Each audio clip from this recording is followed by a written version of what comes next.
We've been all across the US and had the privilege of exploring a variety of landscapes, but one region of the country has eluded us until now, the Pacific Northwest. It is a place where life grows bountifully, a place where vast lakes, rushing rivers, towering mountains, and dense forests all collide together and intermingle. A place where sunlight and wind can quickly change to torrential downpours, all of which nourish and shape the landscape and the wilderness that grows in it. Today, you'll join us on the High Divide Loop at Olympic National Park as we embark on one of our most exciting adventures yet.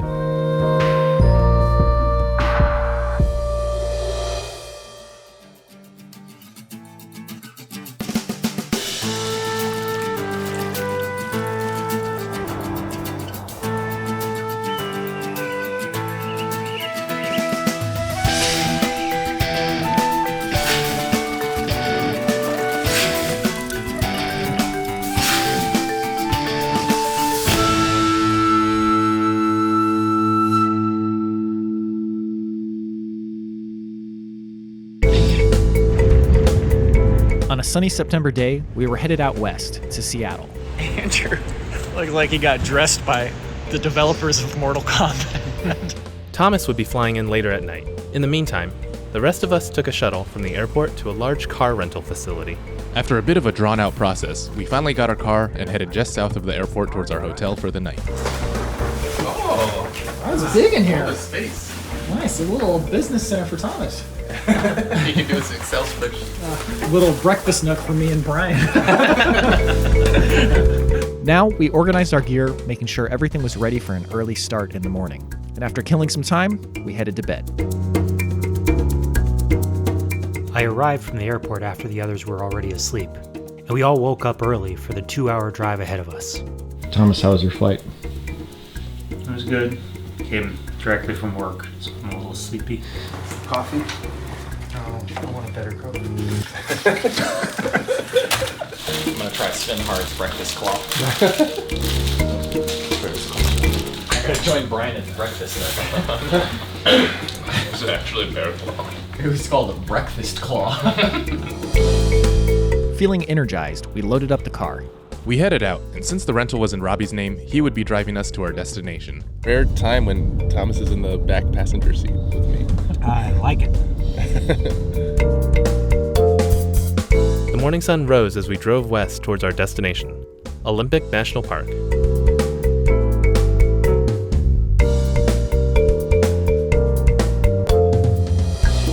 As we headed further west, the scenery started transforming. Majestic mountains and dense forests now surrounded us. It had been a long drive, but eventually we made it to the park, and before long, we found ourselves at the Duc Trailhead parking lot.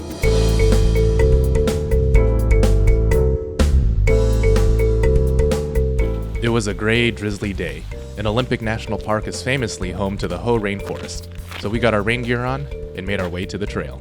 From the Duc Trailhead, we would head east, camping one night before looping back around, hiking west and camping 2 more nights at Lunch Lake and Deer Lake. Then we would make our way back out.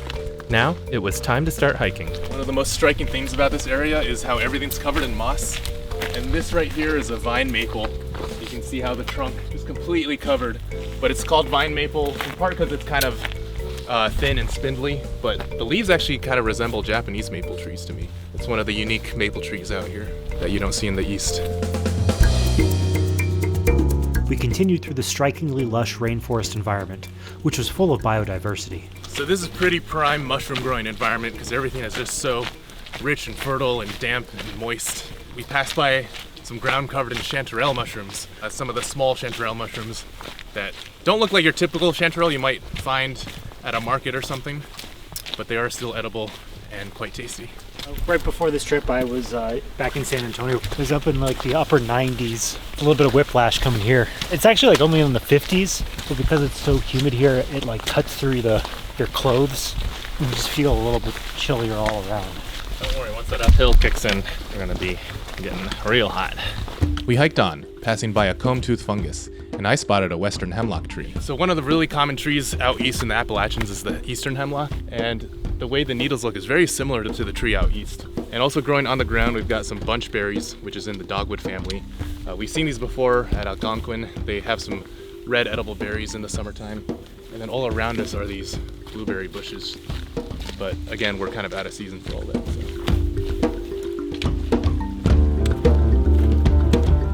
All around us, the entire forest teemed with life.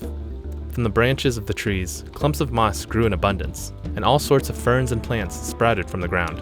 But even from our low, densely forested vantage point, we occasionally caught a glimpse of tall hills rising from the mist. And up ahead, we came to a trail junction. So to the right is the trail we're going to be returning on, but we're going to head left for now. This is where the uphill starts.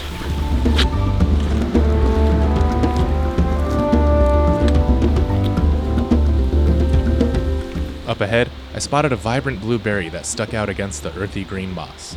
Earlier in the year, it would have a nice little lily flower growing out of it, but it's called a bead lily because of the way the berry looks, like a little bead on a necklace. Here, there is an edible berry, though, called the bunchberry, which we saw earlier, but these ones actually have a fruit growing on it. What are all of these big trees that are so characteristic of this region?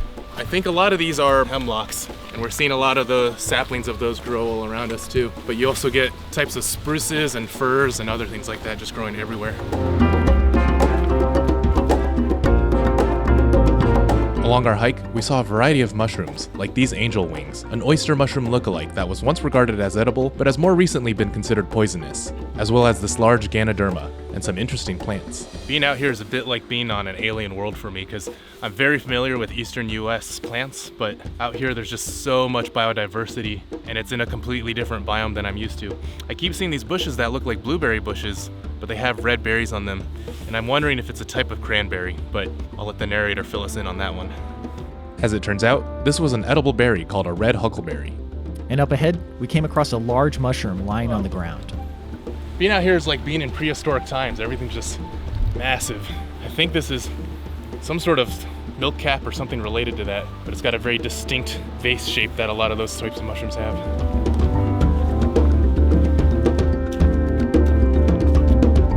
This plant kind of looks like holly superficially, but this is actually something called Oregon grape. These will grow little bunches of blue colored berries that look kind of like little grapes, and they are actually edible, which is quite funny because a lot of plants that look like this I wouldn't think are safe to eat. With the towering trees, dense vegetation, and abundance of mushrooms, it was clear that Olympic National Park was teeming in life, thanks in part to the wet, rainy conditions of the region. It's a lot more humid than I expected it to be. We'll see if it remains that way as we get higher, but I've heard that due to the clouds, it'll still be pretty damp. I wasn't sure what to expect here, so I'm wearing a little bit of everything. I got my sun protection, I got my gloves, I got my rain. I feel like I'm over prepared for everything, but we'll see if it ends up being... Hopefully you are, actually. Hopefully we'll see if it ends up being more of a burden or if I planned correctly for everything. I don't know if it's going to stay this way, but at least right now, this path is almost paved. That's how flat and nice it is. You had to say it. Yeah, my bad. Even some of the tiny critters had a pretty easy time getting across this soft, pine needle-laden trail. In the nearby moss, some slimy cordonarius mushrooms grew. Some of the fresher specimens had a striking purple hue to them that popped amid the greenery.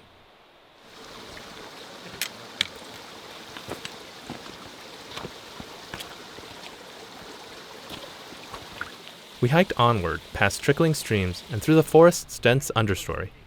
Every inch of every log and stone was carpeted in thick clumps of moss.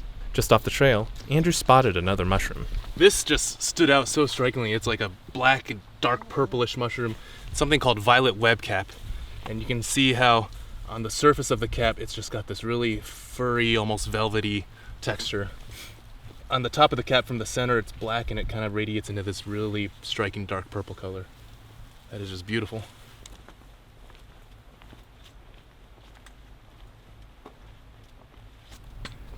Look at this. It's just one of these giant hemlocks, but I think they must have fallen and they had to cut it up. The color is so striking though, it's so orange. I think especially with the rainfall, everything's just much more vibrant.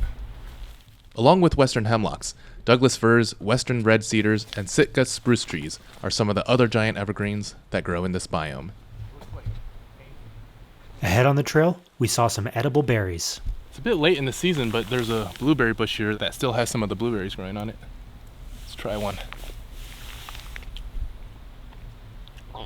Not super sweet, kind of tart, very different from some of the wild blueberries I've had before. Like, not a ton of flavor, and I wonder if that's because it's a little later in the season. But it's not bad, though. I actually eat blueberries fairly often, and they are disappointing as often as they are really good. So. Maybe you got one that wasn't good, because that was extremely flavorful. Oh, really? Yeah. Wow. This is pretty tart, too. I felt like I had a lot of flavor, but not like sweetness to bring it out, but I don't know. You didn't get blasted by that tartness? I did, but, well, I don't know. It's not striking as hard as the other ones for some reason. Oh, man, I was pretty struck. We continued on, navigating past intermittent patches of soggy mud surrounded by primordial-looking ferns. Yeah. I feel like we're in Jurassic times now.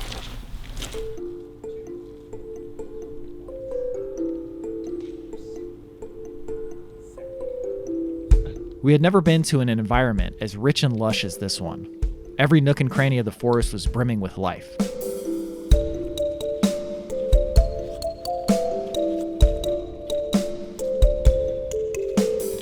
Mosses and lichens grew on trees and shrubs, whose roots dug deep into the soil, filled with fungal mycelium.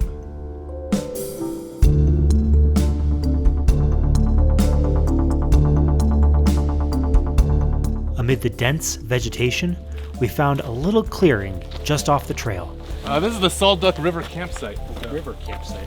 You guys up for a quick snack break? Sure. I think Good we're okay campsite? on time. Yeah. Oh, that's a nice It's little almost spot. 2 o'clock. Got these Sonic the Hedgehog gummies. Colorful, though. That's how you know they're healthy. Oh, yeah, that's Sonic. Sonic, yeah. You know what the big difference is on these? These are fruit flavored. The ones I have are fruit. Don't get me wrong, they are tasty, but they're like Gushers. What are these things? They look like you found them in the ocean and then you Those are little mango gummies. individually wrapped them. Yeah. They're mini gooey ducks. This is the first of maybe 4 or 5 campsites before we get to our campsite. And if our campsite is like this, it's just off the trail. The trail is right there. And I think at the next campsite we hit, that's the start of the big uphill for today. Okay. Although the trees towered high into the clouds, they left behind evidence of their earthly origins in the ground below. So on the ground, I'm noticing some pine cones that belong to the Douglas fir tree. You can tell it belongs to that tree because it's got these little protrusions coming out from each scale. On the younger ones, you can actually see where the little green needles are starting to develop from the pine cone itself. But Where's the Douglas fir tree? that's what I'm trying to figure out, because all of these look just like hemlock trees to me. It's kind of hard to tell from this far down when you're looking way up high which ones are hemlocks and which ones aren't. Some of the trees we came across were absolutely massive, even by Olympic National Park standards. That's something you don't see in the east a lot, because so many of the forests got cut down. All this old growth forest with these massive trunks.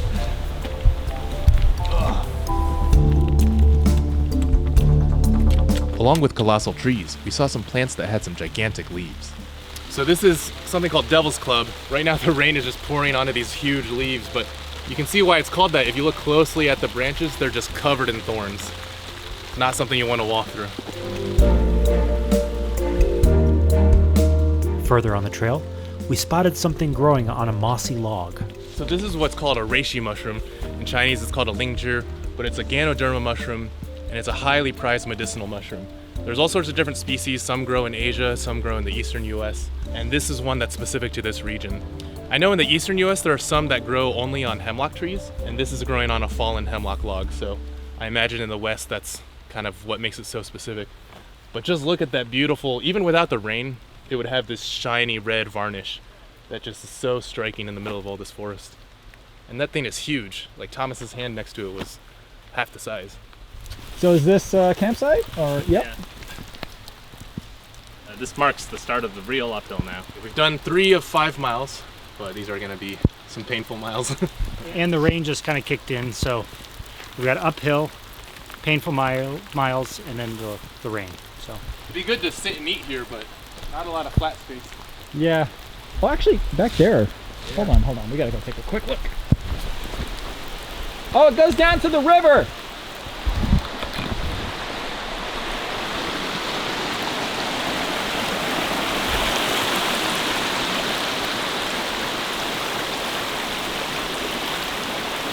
Yeah, so this is the Duc River, and I'm pretty sure we're going to be following this for a while. I don't think our campsite will be directly on the river, so we won't have a good water access point like this, but very nice. You can see how hard the rain is right now out here. These are some weird shaped trumpet mushrooms.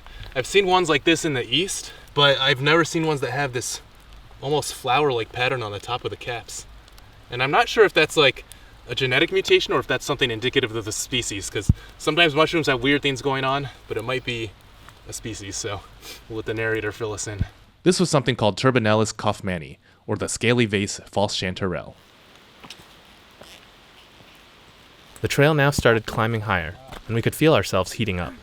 It's getting warm, but I'm also in like a little life vest here that I've created for myself. I was gonna say, yeah, when it comes to uphill, usually my biggest concern is the sweat and the water management doing that, because even if it's a light uphill, I'm just pouring Sweating to the oldies. Yeah. And in addition to the uphill, one section of the trail had a massive log strewn across it. Slick. Just off the trail was more debris from fallen trees.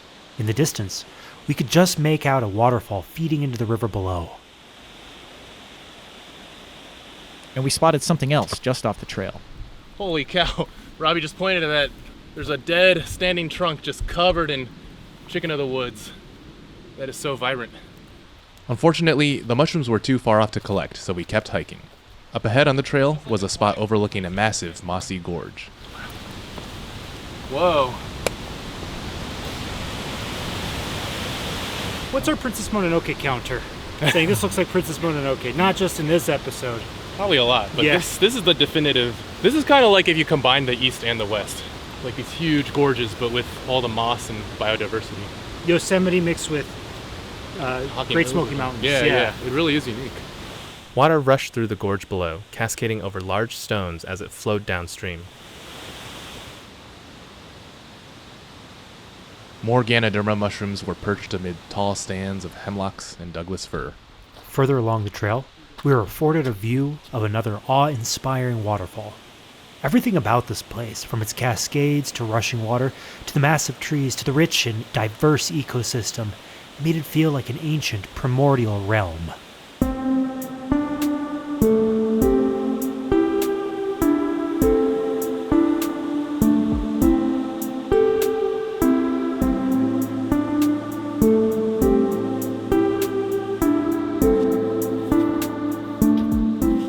We hiked onward, past mushrooms that sprouted from clumps of moss and old trilliums that grew beneath the tall hemlocks.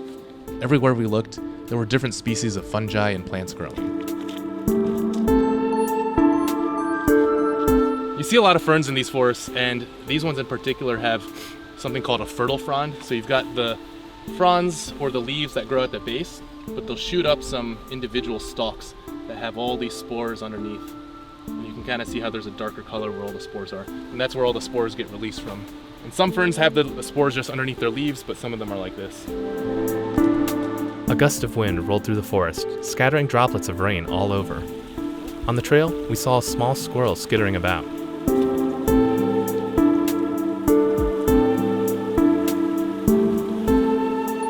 After that, we kept moving and came across another landmark on the trail. We got another campsite here. Duc River Campsite number 4.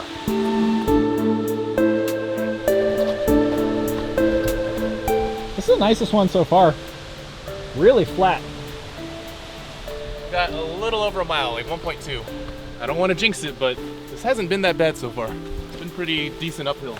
Compared to tomorrow, the elevation today looks like it was going to be nothing. So I don't think today is what we need to worry about. Hiding in the soil was a small toad. And of course, all along the trail, we kept seeing more toadstools. So I think these mushrooms are probably just these, but in a very early state. Because what they'll do is they'll come up and then they'll kind of bloom out. So they can look like puffballs in the early like this, but you can kind of feel it. They're very solid. As we climbed higher in elevation, we noticed more blueberries growing, so we decided to partake. You're not getting a blast of tart? I'm getting tart, but not much else. No flavor? Not really. I'm really feeling it today. Okay, that one was mostly just tart. Well, they're definitely blueberries, no question about it. But some of them are definitely like tart, like you're biting into like something sour. Others are pretty tasteless. They're not super sweet though. That one was kind of bigger ones, so. Woo! All right, I gotta try one more.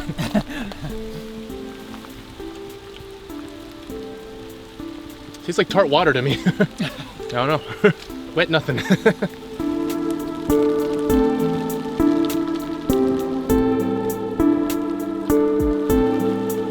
We carried on hiking and saw some old puffballs before coming across another campsite. This is Appleton. I think it's about 0.5 or 0.6 from the last campsite, which means we got about half a mile to our campsite, but fortunately now it should be relatively flat. Someone's camped up here too.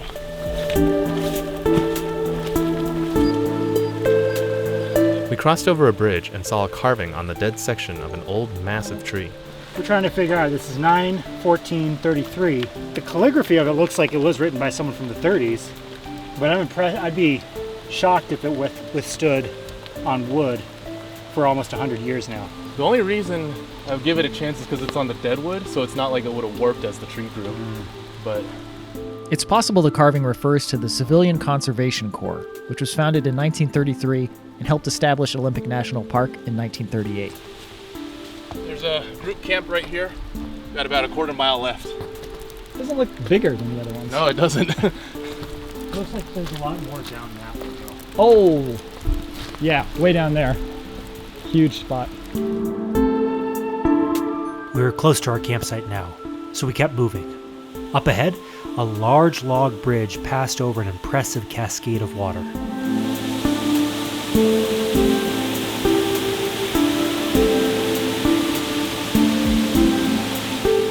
Just across the bridge, we were delighted to see that our campsite was waiting for us. Nice! Woo! Cool. Beautiful. I'm happy with our campsite choice. Oh, very happy. I think this is the best one we've seen so far. Yeah. All right. Let's get these Set up. Let's get these tents set up. What Yeah. do you want to do here? This is a little soggy. soggy here. We got one here and one down there. That could work. Some good. We got our bearings and scouted out potential spots to set up our tents. Just as we started setting up our shelters, the rain started coming down more heavily. Our main goal was to get the tents set up immediately, and thankfully, it didn't take long to get them covered with our rain flies. But unfortunately, just as they had gotten their tents set up, Bryan and Robby were faced with another problem. We made a tactical error. It is raining really hard over here. Down there, you can't even feel the rain under the tree. This is a little better, and then down here, it's dry. We can stay or go. It's up to you, Bryan. Should we move here? It's a little uneven, but it is kind of. Well, no, I don't think it's going to make a huge enough difference. All right. Oh man, it is so damp in here. Okay. Welcome. This is absolutely. Oh man. Yeah, just kind of sit down and then get your boots on. Let me get this here. Yeah. This is our tomb for the next few hours. This is Big Sir's revenge. At least I'm not in a cramped tent. Not that you can relate to that. No. Oh god, that's not good. Uh-oh. Whatever. Jesus. I have a feeling that they're much drier than we are.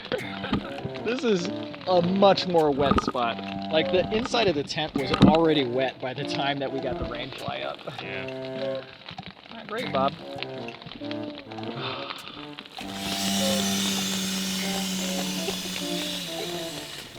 I'm trying to blow my air mattress up, and I've trapped myself.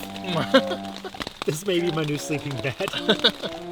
All right, whatever. This is as good as it's gonna get, I think. You want a gummy? I want many things right now. It's like those little clams that you see in mukbangs where people smack them. They're these random mango gummies we found at the store. They're really good. They're good, right? Yeah. Individually wrapped. Extra plastic waste. I think we've got a drier location but no footprint. Yeah. They have a footprint, but it's in a worse location. Yeah. So we will pretend like we're in Big Sur and that we're relaxing. Give me one of those Chex. I really enjoy watching that episode of Big Sur where we were wet. And I think to myself, thank God We haven't ever had to do we haven't that. had to do that again. If you don't move, the rain can't find you. It is just too wet over here. We had this pool here, it was dry over here, but we should have known that because the pool's here, we're getting a lot of rain right here. So we're gonna try a little transplant to down there because you can barely feel the rain down there. So even if the ground is uneven, it's gonna be a lot nicer.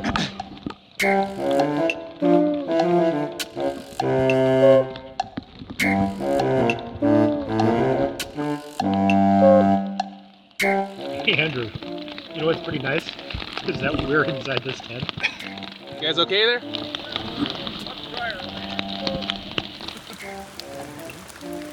You guys enjoying the dry lifestyle? Do you have any idea how wet we are right now? No. It's pretty damp in here, though, to be as comfortable as this looks. How are you guys holding up? Until you hear otherwise, bad. You don't need to ask. I feel bad because Bryan got the short end of the stick at Big Sur and now.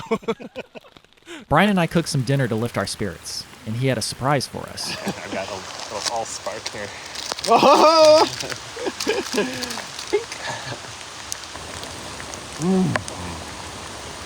That does instantly make me feel a little better. Those are big marshmallow chunks. Yeah. It's a little more chewy too, which I like actually. Yeah. There's no reason you can't have dessert first. Sometimes you need a little more boost. Look at those aristocrats. And they're relatively dry tent. Oh, but once they get out to make food. They will know our suffering. Is this the most miserable rain experience we've had? This might be. This is definitely worse than This is Big new. Sur because Big Sur we were able to just get in our tents and eat and then Yeah, it wasn't cold either. yeah, it wasn't cold. This is cold and it's gonna be pretty sucky tonight. Yeah, they're just like, I'm really praying that my sleeping bag is actually dry enough. Yeah. We'll find out. Oh, we'll find out. I don't know how, but like I'm just dripping from my forehead. Like it's like this hood isn't doing anything at this point. You know what my number one wish is right now? To be in a hotel and dry. Well, I was gonna say for it to stop raining, but yeah, that'd be great too. Dink it. Dink it, and we're already sunk. It's not really improving my mood much. At least it's hot though. I was in too much of a rush. I put too much water in mine. For some reason, our meals ended up being watery and flavorless. Not the morale boost we were hoping for. To blandness. Okay, so pretty much everything is very wet. Kind of just given up on anything even possibly being dry. These are my pants, shoes, totally soaked, obviously, backpack. But the sleeping bags have remained dry, and I think the sleeping mats will keep us warm from the obviously wet tent floor. This was maybe one of our least successful rain avoidances Yeah. of all time. Now I can kind of see a path towards comfort. I'm dry at some parts, and I'm supine. You just gotta get supine. Yeah. Supination. We are succumbing to our situation. Yeah, this is definitely the type of thing where you have to give up a little bit and just hope that you fall asleep quickly. It's getting dark. We've resigned to the fact that we're going to stay here Yep. probably for the next 10 hours. We did not eat a proper dinner. No. But what time is it? It's 7. yeah, it's 7. We're just gonna lie here and watch some shows until we go to sleep, I think. We're going to watch Joe Perry.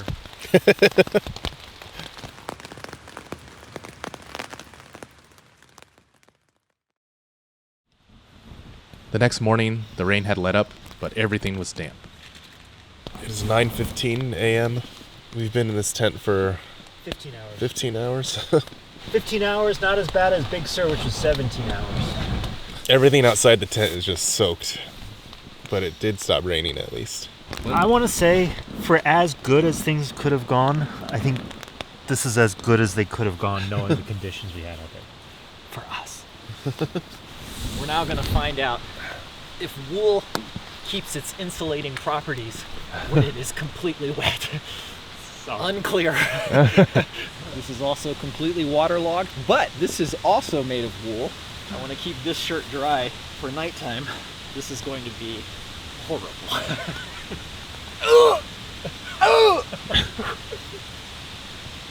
But it is warm. Is it really? Yeah, that is Wow. actually surprising. That's Wow. crazy. Like it feels really, well, and it doesn't even feel that bad. You can tell it's wet, but I'm more or less warm. As long as the wind doesn't blow. I gotta put these wet pants on. This is so But once bad. you get them on, it's really not that bad. Yeah. Once you put everything on, it's just like yesterday. I was talking to Thomas, I was like, I can't tell if everything is wet or cold. It's like, it's both. But don't worry, once you move, it won't be cold anymore. After getting dressed, we went down to the creek to filter some water. We rummaged through our gear, slowly packing it up while making futile attempts to dry out all the soaked bits. Thankfully, the sky was opening up above us, and there was even a bit of blue peeking through the hazy clouds. Mushrooms, like this coral fungus in the Romeria genus, sprouted up from the damp soil all around the campsite. Moisture clung to every exposed piece of gear we had. We wanted to let it dry out a little bit more, so we boiled up some water to have a hot drink and talked about our nights. You know, sleeping was pretty great. Yeah. Like, it took like maybe an hour for everything to fully dry. But I remember at one point me and Bryan woke up and we were like, yo, I'm hot. But then as the night went on, like the temperature evened out, got super comfortable. If you were under that sleeping bag, you were just sleeping like a baby. Yeah, we slept really well. I think we fell asleep like a little after 7 or something. I think we were in the tents by 6 o'clock. As bad as that night was, it does really inspire you to just lie there and do nothing else. Yeah. I was like, I just want to never leave this tent. There's our 15-hour tune. Yeah. Well, there is blue sky. That's a good Yeah, sign. the sky looks very welcoming. Got some sun, not raining. After enjoying our warm beverage, we took another look at the impressive gulch by our campsite.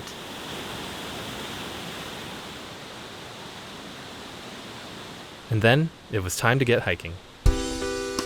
We were climbing higher in elevation and soon entered a zone where campfires were prohibited. As we expected, the trail quickly began climbing higher. All around were signs of past storms and fallen trees, but thankfully, the weather seemed to be steadily improving.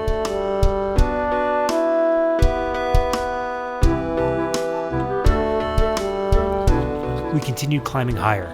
Some parts of the trail were trickling with pools of water, but the patches of clear blue sky kept our spirits up.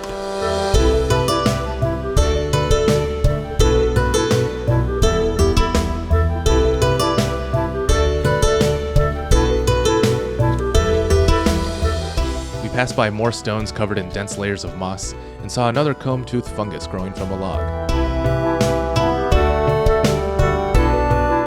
Okay, so today we're going to be hiking a little over 5 miles. We're eventually going to end up at Lunch Lake. But first, we're going to have to do quite a bit of uphill to get to the ridge line that will take us on the High Divide Trail.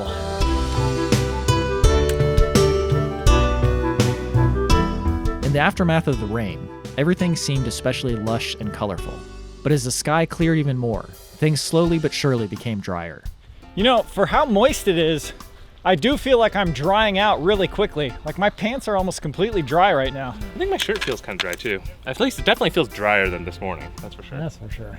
And I feel like the higher we get up, the better it's going to get. So, and then we can complain about the sun. No, we shall not complain about the sun, or Greedo will punish us.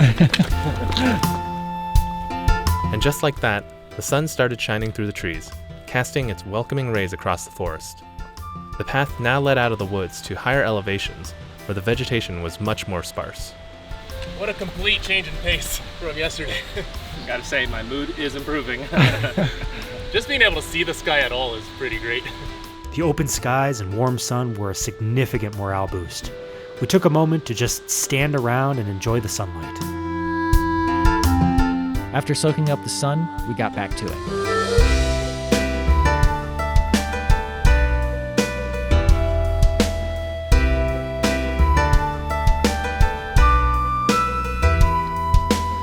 You can already tell the environment is changing. You can see way more of the sky, the trees are thinning out, way less moss and lichens, and a lot more blueberry bushes that you might find in like more of a tundra style alpine environment. It feels a lot more alpine.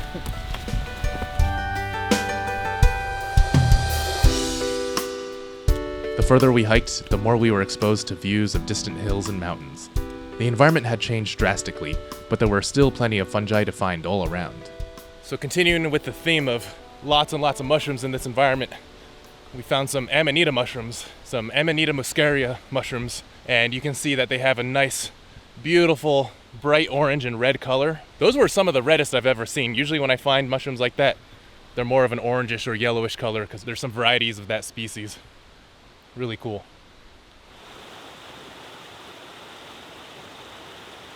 Now, we came to a section of the trail intersected by a stream. It looks like there used to be a little staircase right over there. So I wonder if you used to have to cross over this, but now they've built some sort of a bridge. How do you make something like this? Because you can't just build it. You got to chop down a tree, but there's no trees that were chopped to like fall over here. So somehow someone's going to drag this thing over. Good question. Let's go check out these campsites real quick. Okay. Wow. Look at this perfect Amanita mushroom right here. Such a nice reddish orange color. Oh man, there's just fungi everywhere. This is the Super Mario mushroom, right? Yeah, that's the classic red with white spots. Also pretty far back. Yeah. The other ones were like right off the trail. Did we miss it? Was that it? I don't know. This almost looks like it crosses the stream again. Maybe that was the campsite with Yeah. the Amanita. Just that little space. Huh. We didn't want to spend too much time exploring this campsite, so we continued on, hiking across the impressively built log bridge.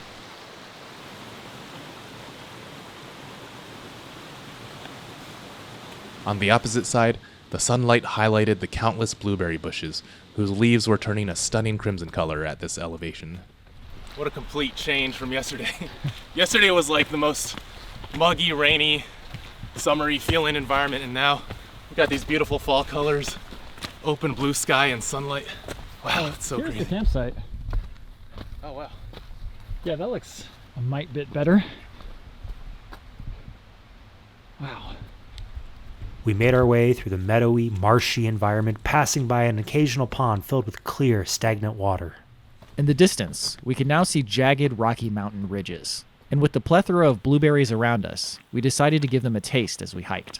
Oh, these ones are way better than yesterday's. This is like a bountiful harvest right here. You feel like usually when we see them, they're either super tiny or they're already kind of past the season, but these are like fresh out of a supermarket. Perfection. Oh wow, it's like blueberry pie. So much better than yesterday's. I wonder if it's because they're like higher altitude, a little later in the season. After indulging in the sweet blueberries, Andrew spotted more mushrooms hidden beneath the shrubs. Holy cow. I have never seen Amanita mushrooms that look this impressive. Those are quintessential. Yeah. Well, I've never seen anything like this. This is crazy. So Amanita muscaria mushrooms are toxic. You can't just eat them, obviously. But they are also hallucinogenic. I've heard that some indigenous Siberian people, or like Siberian monks, would have reindeer eat these and then drink the pee of the reindeer to get the hallucinogenic effects without any of the toxicity. But I've even seen like... Hold on. What happened to the reindeer? I think the reindeer can handle it or something. Okay. But I've even been in New York City and I've seen stores selling supposedly mushroom gummies that have Amanita muscaria in them. But I don't know how legitimate that is. It seems like a bad idea. Now we got back to hiking, taking in the majestic alpine scenery that was all around us.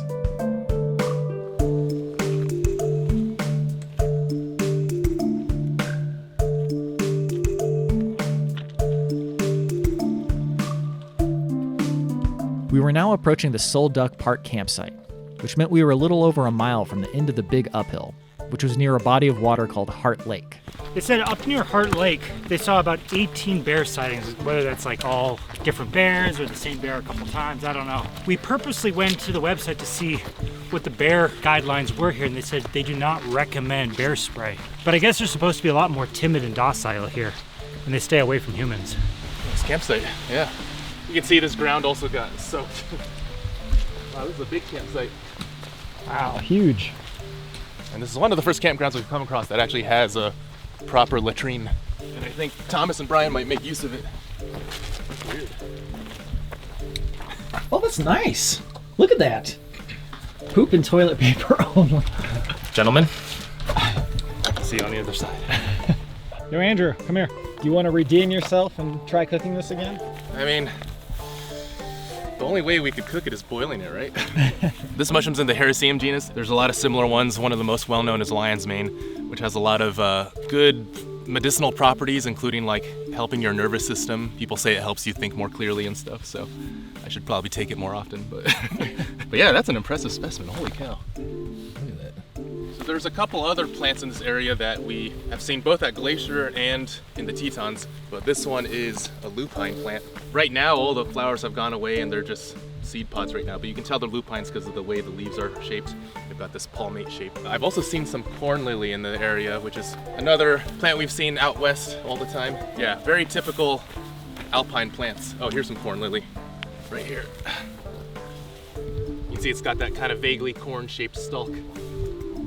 I'm not sure what, but it looks like something was lying in this meadow too. Hopefully not bears. Now, we headed back onto the trail. So I was looking at the time, almost 1:40, and I feel like we still have another 5 miles left to do. We've only hiked a little over a mile, so. Yeah. So we're gonna hike with paste. With paste. With haste.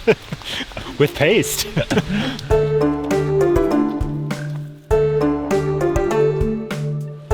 Further up on the trail, we came to a precarious stream crossing. After drying out in the sun, we didn't want to get soaking wet again.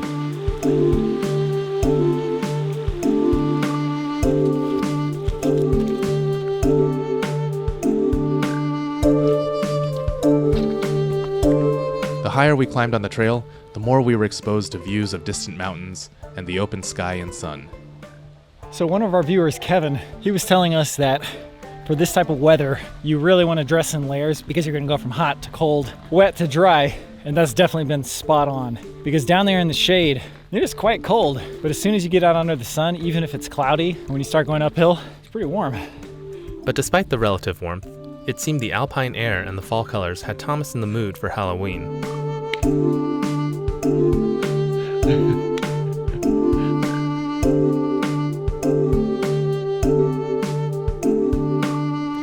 The colors of this landscape were truly striking. Accompanying the green we had seen all day yesterday were flashes of red, auburn, and hues of yellow. The open landscape also meant we could see wildlife off in the distance, specifically a sooty grouse meandering through the shrubbery.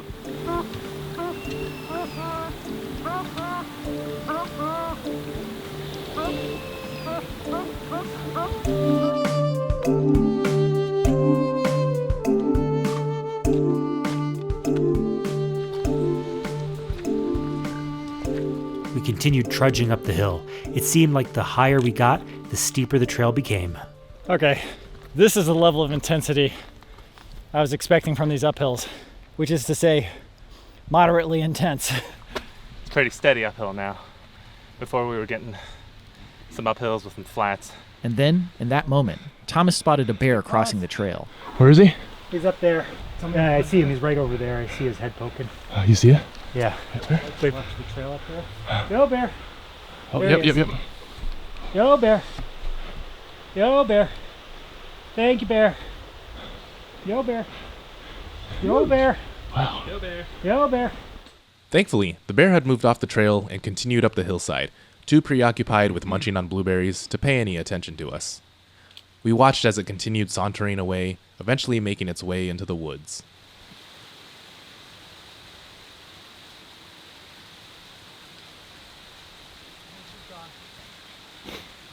Once we were able to take our attention off the bear, we looked around us and noticed that we were surrounded by stunning mountain scenery.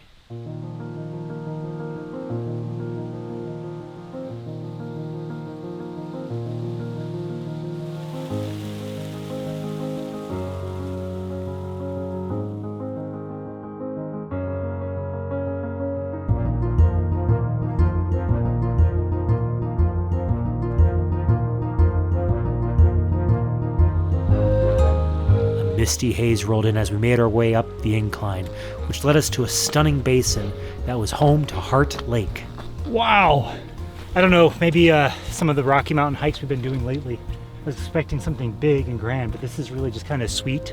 I don't know. It's making my heart really kind of soft a little bit here. It's Heart Lake. You see, it's a little heart. And we weren't the only ones enjoying the lake. A lone duck was diving into the water, searching for food.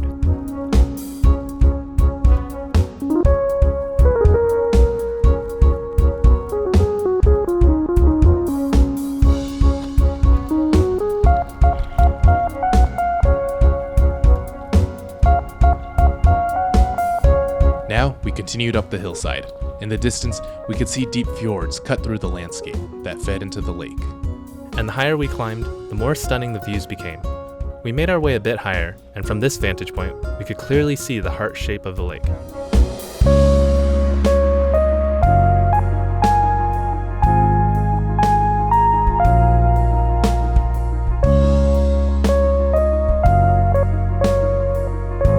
We were above the tree line now, but the trail climbed ever higher. There's a nice little flat portion, but that trail just goes right up that hilly ridge, so we're not quite there yet. Okay, so that is where I was hoping we weren't going, but Yep. okay, so this is the High Divide Trail. It's gonna take us to Lunch Lake.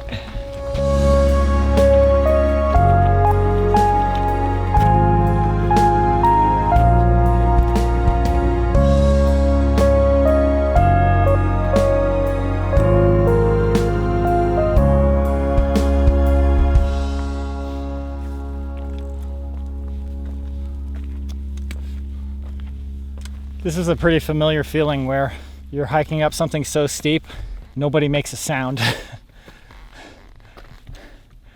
other than breathing. The trail was significantly steeper now, even compared to the previous inclines we had hiked on this trip. But when we paused to take in our surroundings, we saw something stunning. Dude! Wow. Cloud's gonna take your pictures. Okay, so that is Mount Olympus. And before we came here, Thomas said, "Oh, are we going to see Mount Olympus?" And I go, "Isn't that on Mars?" It's only on Mars, Thomas. I was wrong.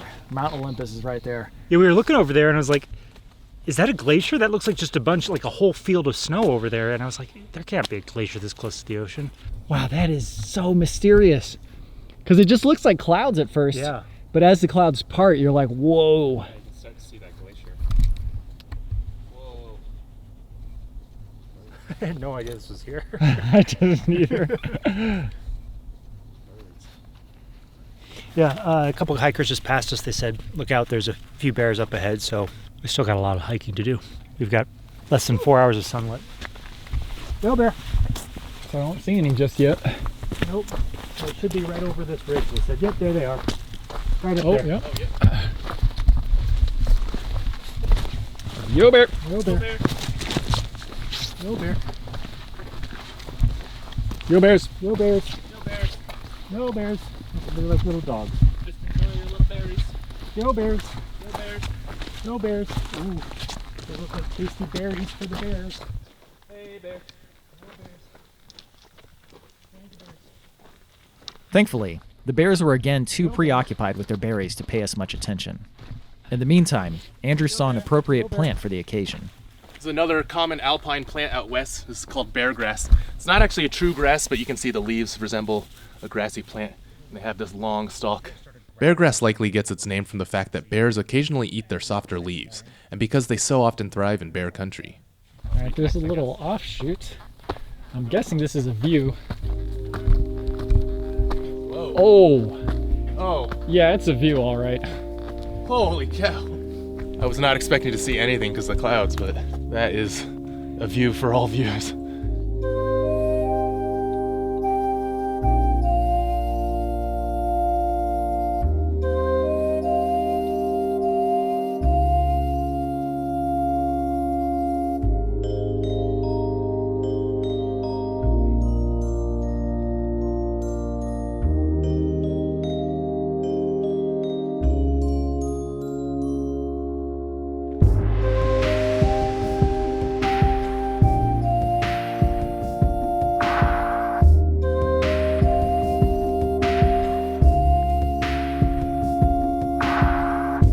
We continued hiking, and the trail continued on a ridge line that revealed more and more spectacular views to us. And then the trail climbed even higher.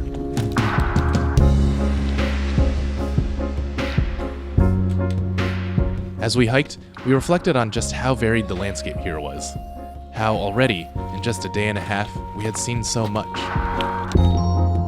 From the rocky, windy alpine zone to the dense, misty rainforests, Olympic National Park was truly a testament to how stunning and heavenly the wilderness can be.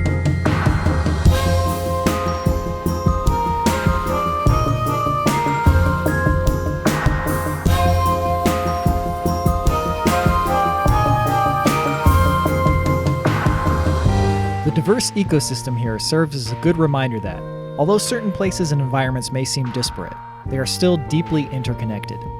The highest mountain stream flows through the forest and towards the ocean coast, and no place better exemplifies that than Olympic National Park.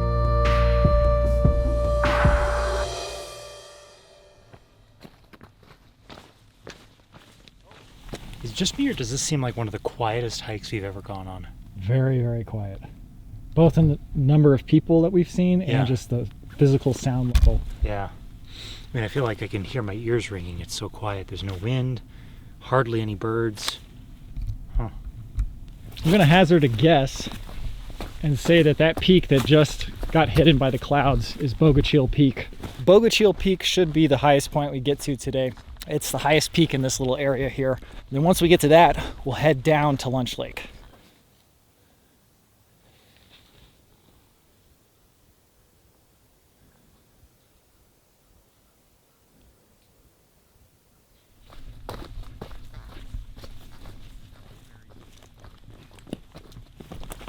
Should be a nice campsite.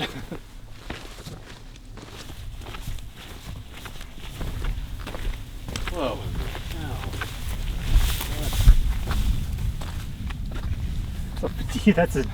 That's a big drop. That is a drop. Let you guys get in there. Whoa. You can see why they named it Mount Olympus. Looks like some Greek gods live over there. Yeah, it must be. That's wild. There's these lakes in the distance, and the sky is so overcast that with the reflection, I thought those were just snowfields or something. Oh, wow, That's yeah. crazy. From here, the trail forked off, with one section headed down towards the lakes in the distance, and the other headed towards the peak. I had insisted we check out the peak, in spite of the daunting uphill.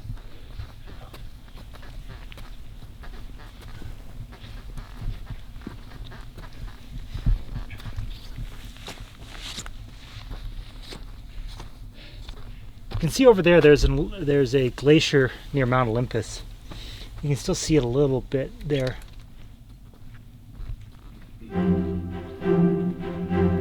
We continued trudging uphill, wondering if we had made the right decision in going along with Robby's plan. I feel like usually I'm the one that's chasing peaks, and today I'm like, I'd be good if we didn't do this one. I'll love it when I'm up there, though. I know it. The incline here was indescribably strenuous, but it at least afforded us some stunning views, made more beautiful in the golden evening light.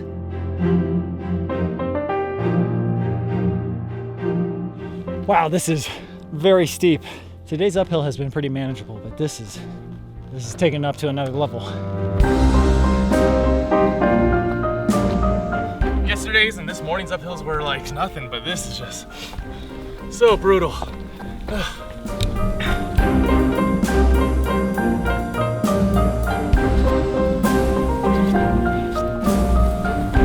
Oh, wow.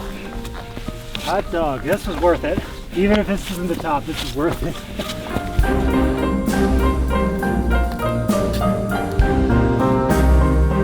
That's an incredible view.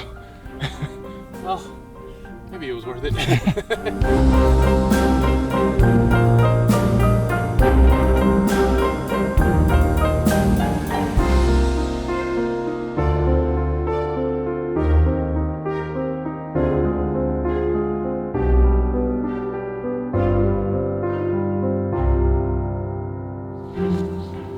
From this overlook, the trail meandered through a patch of trees, leading us to the official top of Bogachil Peak.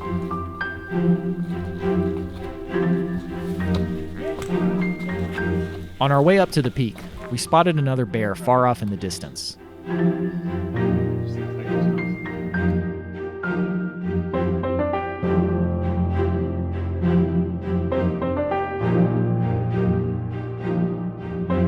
Finally, the trail led us to the apex of the big uphill. We had finally reached the peak. Oh, gotta do it, Bear Girls. Beautiful, Rob. It was probably worth it. Waiting to say that for a long time. I mean, it's kind of the same view, but you're not.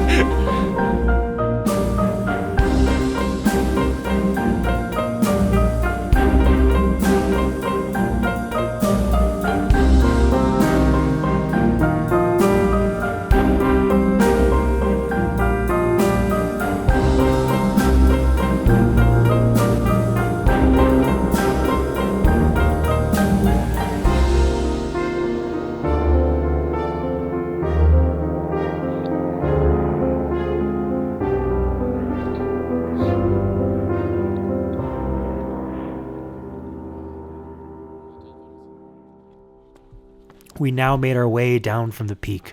For whatever reason, this section of the trail was particularly treacherous, and at times it was difficult to even make out where the path was.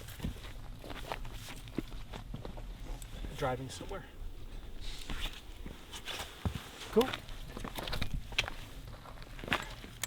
It's not really clear sometimes where the trail is, but it is this way, and you can see more of it down this way in the distance. Very slick, muddy. Thankfully, the trail had become a bit easier here, and oddly enough, it had also become more fragrant. Thomas was saying that you can just smell the scent of blueberries all along this trail, and every bush you see with the red leaves, that's all blueberry, all along this hillside. And on the trail, you can actually see where a lot of blueberries have fallen and gotten crushed and trampled, releasing all of that scent into the air. We got 1.5 miles left. Sounds good. I think we can manage. 1.5 hours left of daylight. So we'll have to go a little bit faster than our normal pace, but it should be all downhill, so we should be good to go. We descended down the trail, and the stunning views around us were made all the more amazing by the ethereal clouds that swept through the valley. But as stunning as the views were, we had to make sure to keep an eye out on our footing. Very precarious, so be careful. From the High Divide Trail, we had a great view of part of the Seven Lakes Basin, including a series of ponds that the other trail would have passed through. The path now weaved toward the southwestern face of the mountain ridge, where the evening sun soaked the trail in a warm light, and the misty clouds glowed in an otherworldly manner.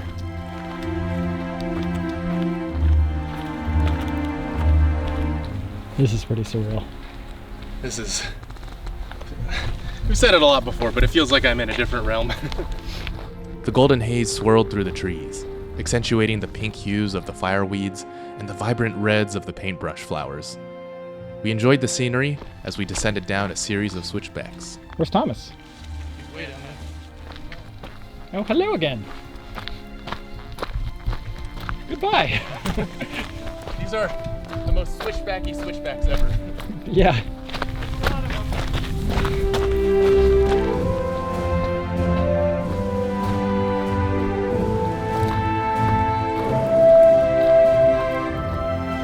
We continued down the mountain, crossing fields of rocky scree. Emerging from the shrubs ahead was another grouse, which skittered down the trail as we approached it.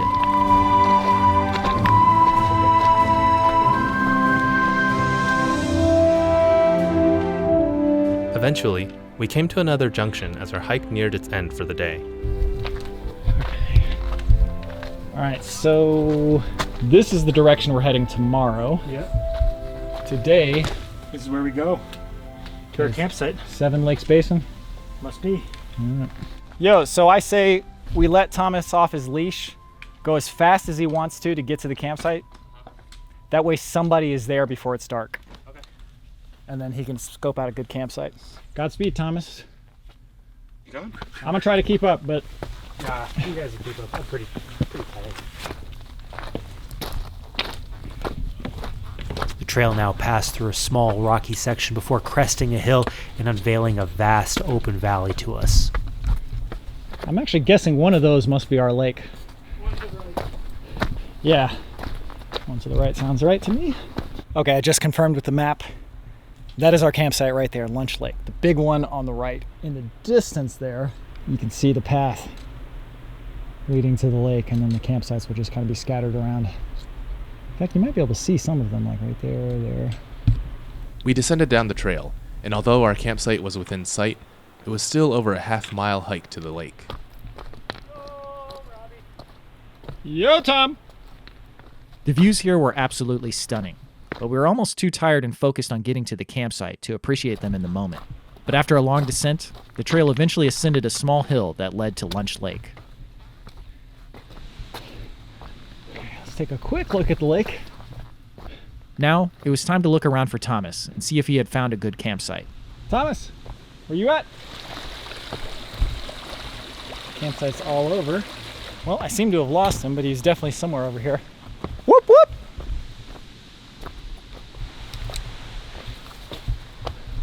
Oh, you found the shortcut. Welcome. How is it? It's good. It's a little busy, but it's good.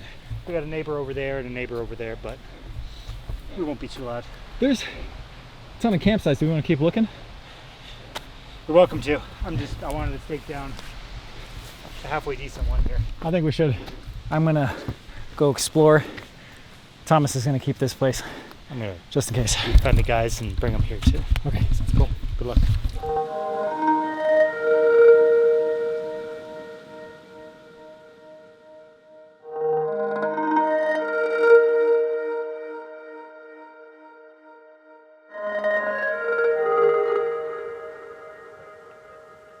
We didn't think Robby would find any other spot, so we got our tent set up and started settling in. I hate to do this to you, but there's two guys who are still looking for a campsite down that way. This holds 2 people. That one will hold 4 people easily. Trust me. How far is it? It's at the sign. Is that the sign? Yeah. Right at the sign? It's like you have to turn left before the river. Guys, when you watch this afterwards, I'm very sorry that you had already started setting up the tents. But when you get here, I think you'll agree that this is a very nice campsite and more suitable for the amount of people that we have.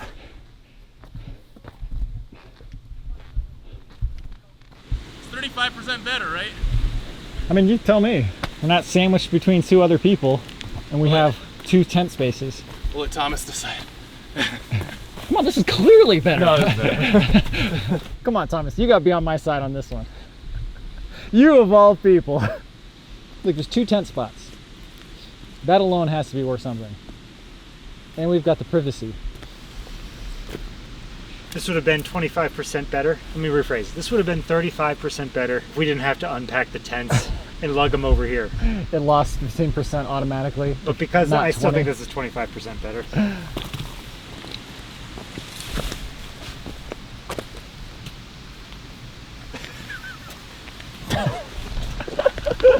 No response for Bryan.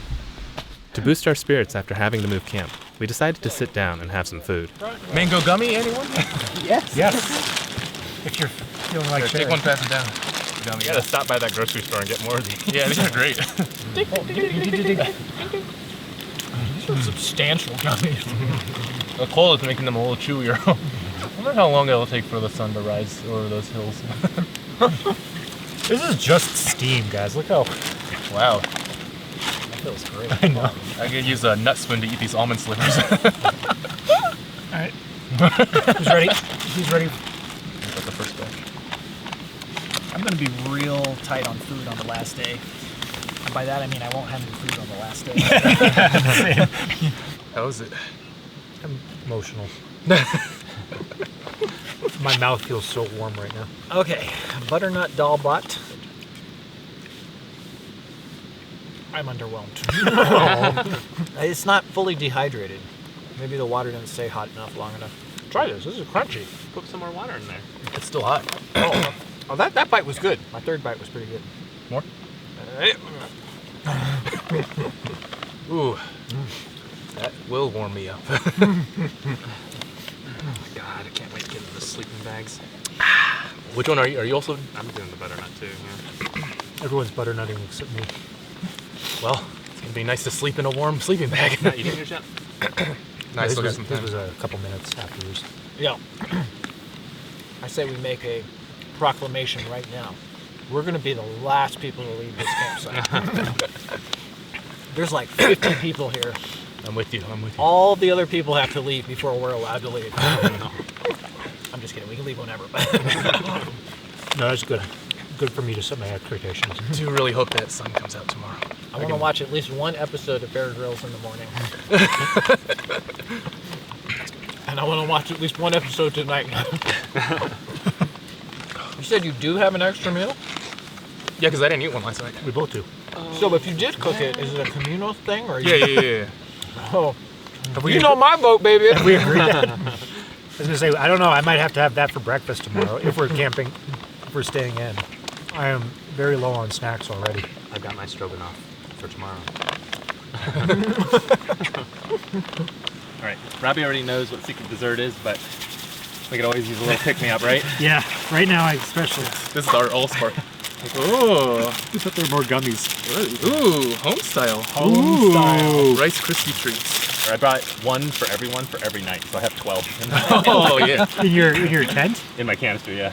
What? We should eat some of those. Oh wow. They haven't been hardened by the brutal cold. They actually suck. There's big chunks of marshmallows. Yeah. That's what makes it home style. Oh yeah, you're right. More substantial. That's what the body needs right now. You do need a dessert. Dessert just somehow seals the deal. Here's to a better night than last night. Ching, ching, ching, ching, ching. This is delicious. Bryan, good job. Thank you. Time to get in that warm sleeping bag. You're right.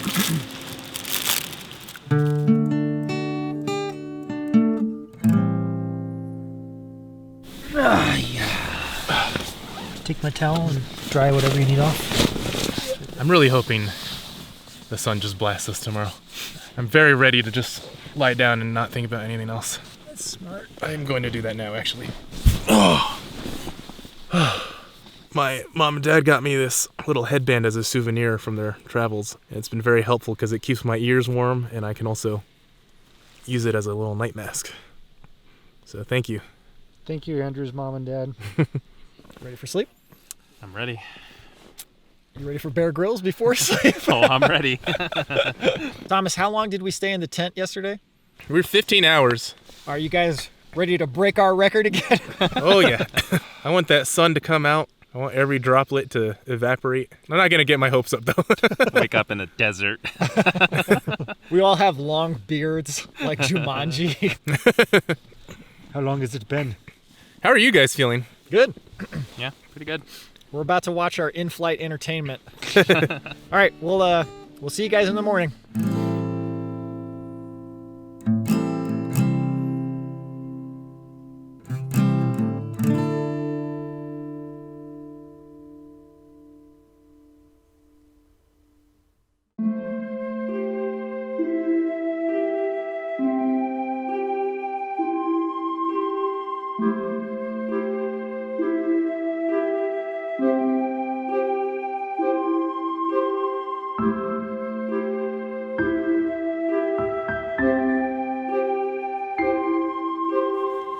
So last night it was super damp in the tents and I was wondering if my sleeping bag got soaked or something. But there was just a cloud rolling through the whole campsite that made everything misty and damp. During the night it warmed up, and then this morning everything was just dry. And now the sun is actually kind of coming out. Hopefully we can actually get everything dried out. The tent is already bone dry. Some of my jackets still need to dry a little bit, but things are looking way, way up.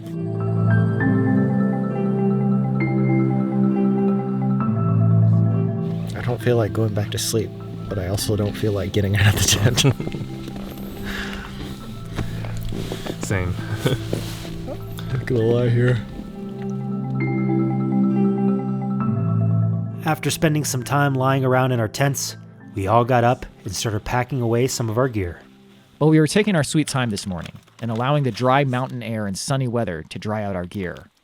In the meantime, we prepared some breakfast. Ooh, looks mushy. That's pretty good.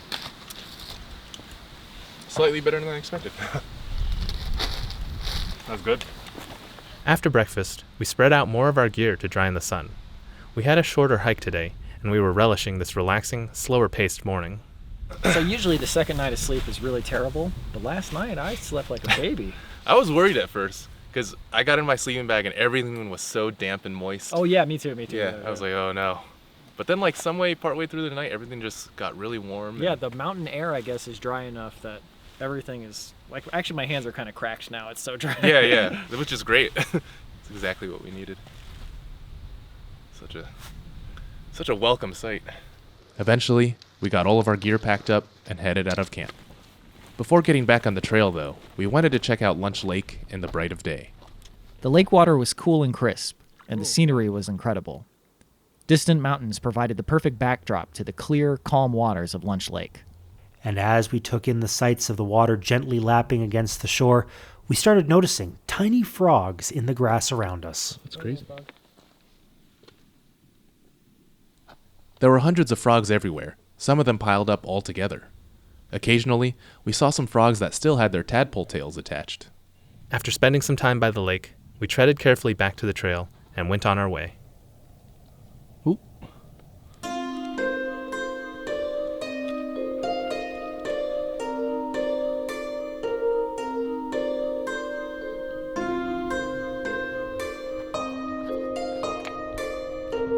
We had a decent chunk of uphill to get out of the camping area and back onto the main loop of our hike.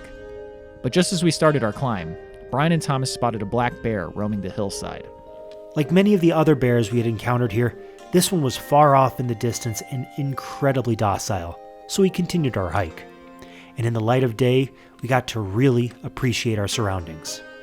We rushed through here so quickly yesterday that I didn't realize how amazing just this little gorge is right here. But now looking at it, it's like, man, this place is incredible. Yeah, when I was coming down here, it was dark and my glasses were all fogged up too, so I could barely even see anything.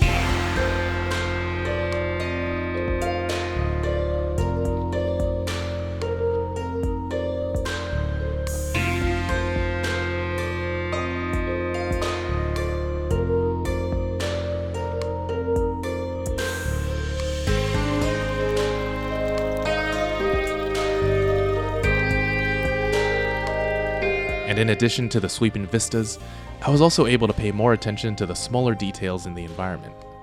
So as we were walking, I noticed these really bright pink flowers just along the trail, and this is something called pink mountain heath. And it's funny because at first glance this looks like some sort of coniferous plant, and coniferous plant, as the name implies, they have cones, they don't have flowers or anything like that, or fruits. But these ones actually have a flower growing. But if you just looked at it, you'd think it was the same as all these other trees growing, if you didn't know any better.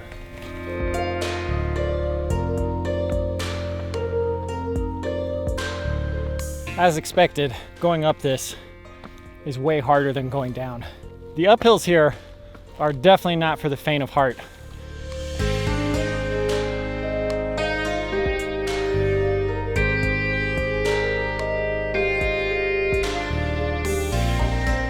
This is some really hard uphill. Yeah. The uphill is grueling, but the view is very rejuvenating.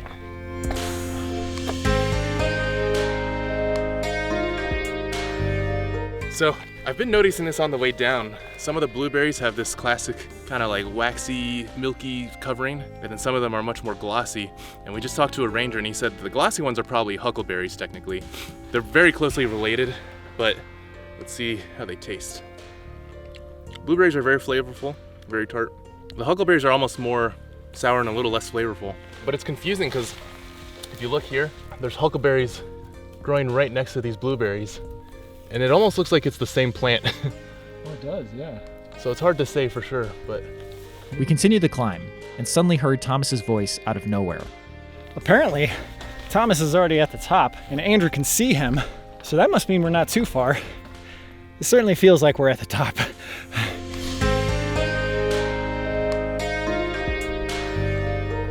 Thomas, is that the top? That's the top, yeah. Wow, that was way quicker than I expected. Almost there. But man, that was a heck of an uphill. Did that feel shorter than you expected? It did actually. Yeah, I expected that to be way more grueling. Well, because on the way down, it was just like, when is this ending? I almost feel like the hike down was harder because you didn't know where the end was. And we were exhausted. Yeah. We made it up to the top in 30 minutes. It's pretty impressive. That's fast. Oh wow. Yeah. Cool. Cool. I'm ready. Ready? We backtracked along the trail that had led us into this basin, following it through the rocky scramble from yesterday. Careful, this is a little sketchy sketch. Man, this looks like just a meteorite hit this place.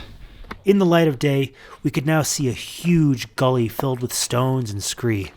In the distance, we could see where the next portion of the trail wound through the rocks. Just a short distance ahead, we came to the junction. From here, we had about 3 miles of downhill, and we were looking forward to a smooth hike for the rest of the day.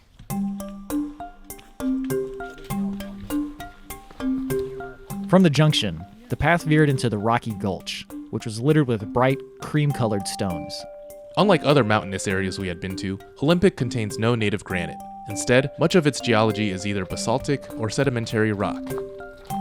The rocks crunched under our feet as we followed the trail up a small hill.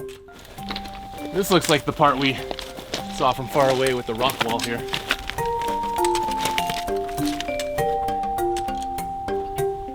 We made our way up the small incline, hoping it would be the last of today's uphills. Once we crested the hill, we followed the trail back into a small patch of woods.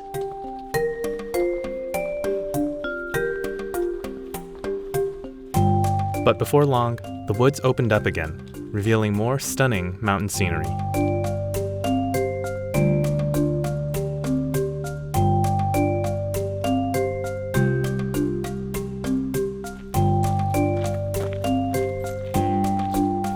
Past the hills, we again caught a glimpse of Mount Olympus and its snow-capped peaks.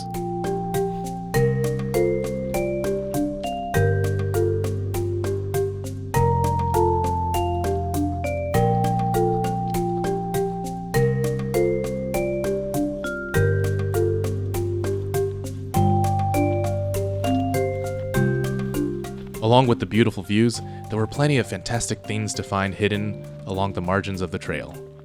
This is the first time I've seen so many bright red Amanitas growing all over the place, and I've seen tons of them. And one thing about Amanitas is they have a symbiotic relationship with conifers and pines and things like that, so it makes sense that they're so plentiful in this environment. There's actually a whole theory that Santa Claus came from Siberian shamans who would harvest these mushrooms and hang them on the trees like ornaments to dry them out. I don't know how true any of that is, but it seems kind of interesting. So we're seeing a lot of bear grass in this area, on bear grass. But it really just looks like kind of out of place. You don't expect to see patches of grassy looking stuff in this forest, but it's all along some of these hillsides. They're super dark green.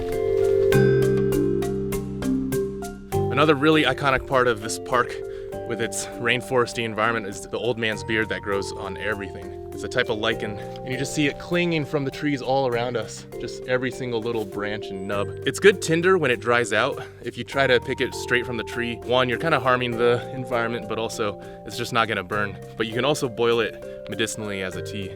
These lichens belong to a genus called Usnea, which contains about 130 different individual species of old man's beard. Further into the forested section, we saw a tangled mess of gnarly-looking trees. Yo, what am I looking at here? I don't know if it was man-made or some natural phenomenon, but it looks like some of the young trees got crushed or something early on and then grew with a bend in the base or something.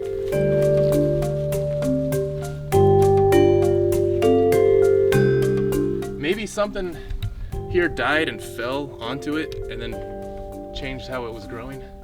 This whole park just feels like a wellspring of life to a chaotic degree. Mushrooms and plants grow bigger here. Everything's just kind of spiraling out of control. It's really cool. Now, the trail opened up again and led us into a little overlook with a stunning view of the valley below.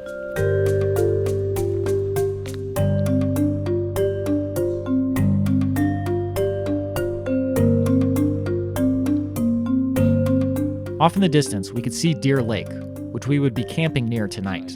We also spotted a hungry black bear in the distance, grazing on berries. After taking in the sights around us, we continued on.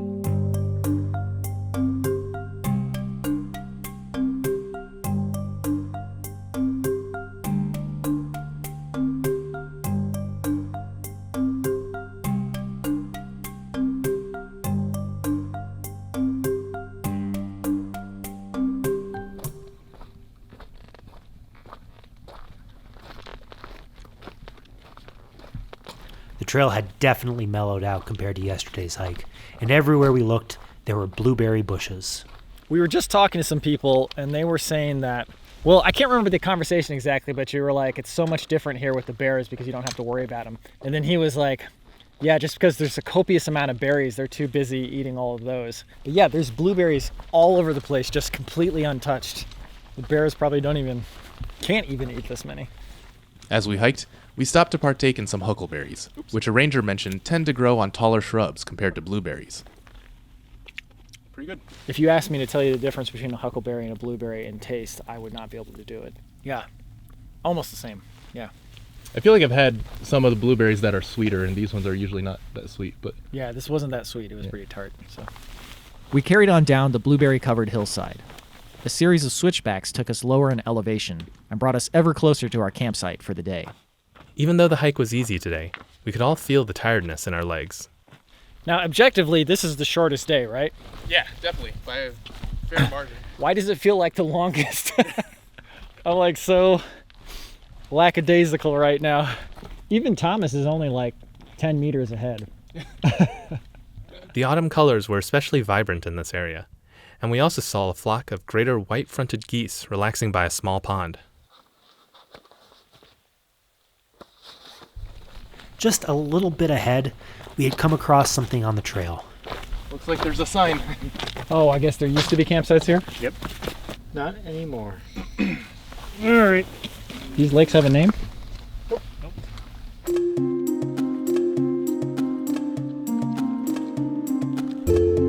We couldn't wait to get to our campsite, and we were glad that the trail was flat, easy, and surrounded by such colorful, almost whimsical natural scenery.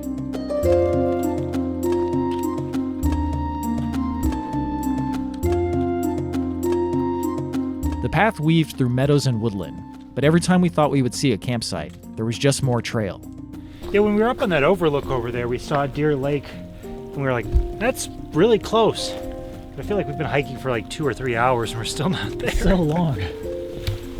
We're just a little over a half mile now, so objectively it should be quite close now because we're going downhill not long. And on top of the seemingly endless trail, Thomas seemed uncharacteristically tired. How you feeling? Oh, I feel sick. I don't know what's going on with me right now, but I feel like I'm overheating. I feel like I'm really sore. I got some stomach stuff going on. Hope you feel better. Thank you. We passed by Heron Pond and paused to check our progress. Yeah, looking at the map, I think we've only got maybe like less than a quarter mile. So I think we're just around the bend. Very good. We hiked past the pond, whose crisp and calm waters shimmered like a mirror.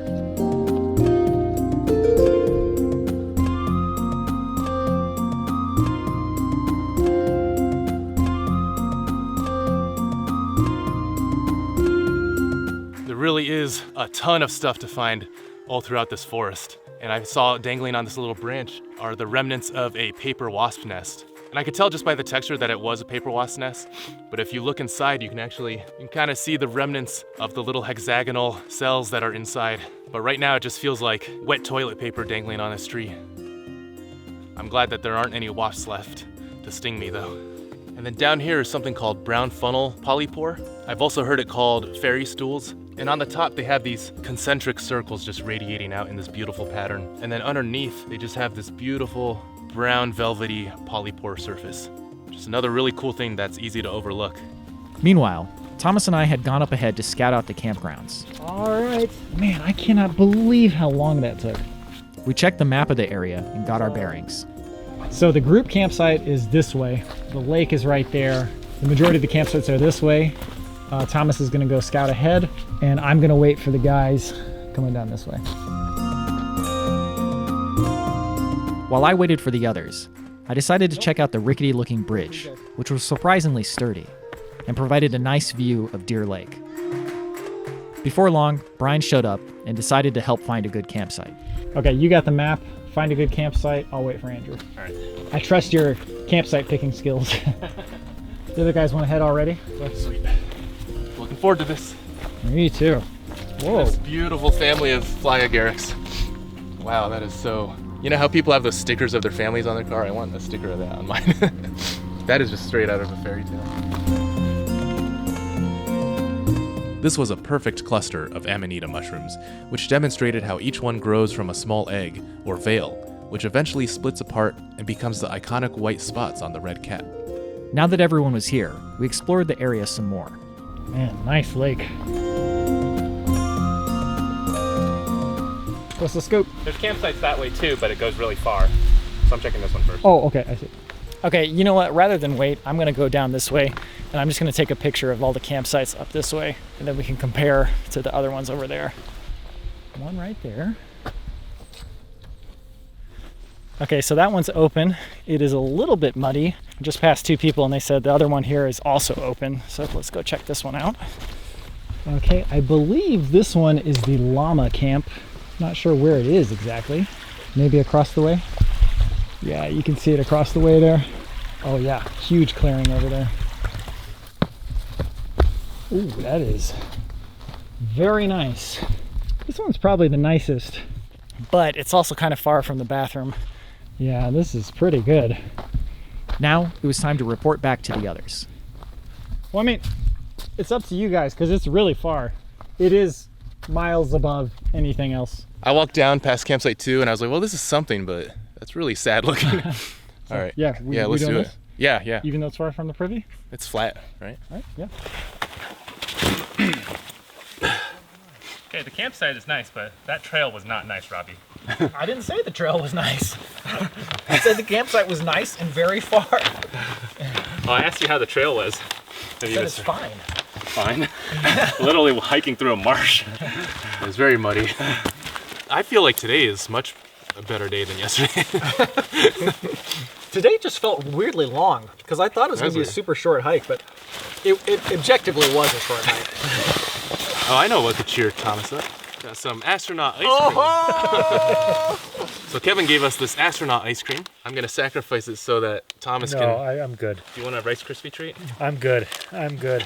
I don't want to eat this. I don't want to eat that either. I do. All right, let's eat it. I want to eat it. Well, now we got a barter. Which ice creams do you like better? Oh, chocolate or strawberry? I didn't do strawberry. If you don't like it, I don't care. I'll just have whatever. Let go. The chocolate is good. Chocolate is good, yeah. I just noticed they have the astronaut here holding it. Thank you, Kevin. Thank you, Kevin. Disappointingly cold. I wish it was sunny. It's a lot more humid down here. It's gonna be fine. We're gonna be great. Whatever joy and everything you've got between the two of you to share to the rest of us. To give it over. That's how I felt about you last night. I was like, how come you guys are happy? How come I'm so handsome, but I'm going black? Here you go. I'm making a bed for you. No, it's yours. I'm not. Thomas is like, this is a stretcher. You can use this to carry me back.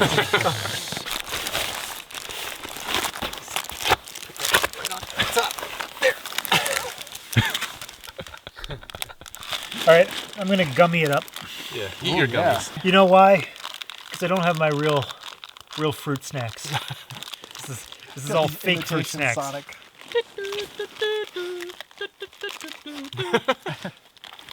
Yeah, let me get one.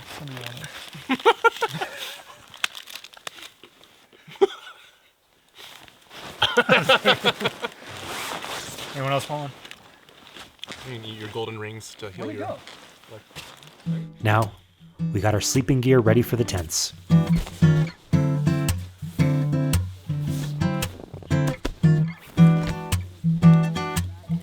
After that, we heated up some water so we could enjoy a hot meal.